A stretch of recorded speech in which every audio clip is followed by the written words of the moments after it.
ជំរាបសួរសួស្តីពុកម៉ែបងប្អូនទាំងអស់គ្នាថ្ងៃនេះមកជួបបងអូនផាណាមករៀនភាសាអាល្លឺម៉ង់ក្នុងមួយថ្ងៃពាក្យមួយម៉ាត់ទាំងអស់គ្នាជាមួយបងអូន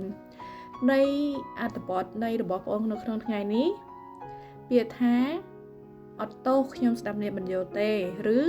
ខ្ញុំស្ដាប់អ្នកមិនយល់ទេអ្នកអាចនិយាយយឺតបានទេ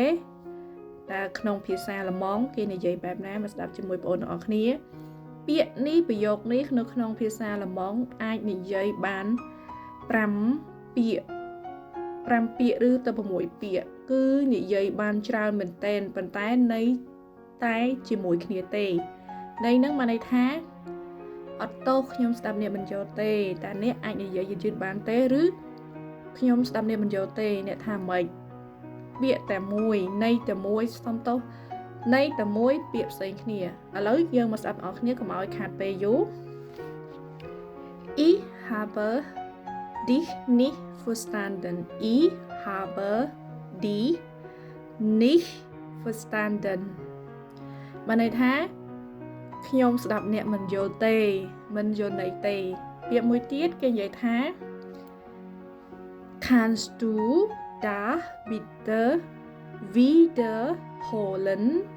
Kannst du das bitte wiederholen បានន័យថាអាចនិយាយម្ដងទៀតបានទេតែនៅជាមួយនឹងឯងដូចខ្ញុំធ្លាប់ប្រាប់ចឹងស្ដាប់អ្នកមិនយល់ទេតែអ្នកអាចនិយាយម្ដងបានអាចនិយាយម្ដងទៀតបានដែរឬទេហើយពាក្យមួយទៀតយើងអាចនិយាយថា Wie bitte ងាយស្រួល Wie bitte តើអ្នកបានន័យថាយ៉ាងម៉េច Wie bitte ហើយពាក្យមួយទៀត Was meinst du damit Was meinst du damit ដូចគ្នាតែអ្នកបានន័យថាម៉េចSprichst du langsamer bitte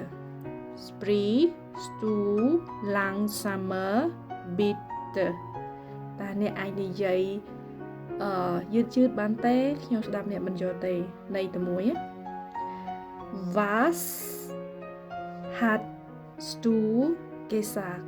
Was hast du gesagt បានន័យថាតើអ្នកនិយាយថាម៉េចឃើញទេន័យតែមួយតែពាក្យផ្សេងគ្នាហើយពាក្យមួយទៀត Kannst du da bitte ausschreiben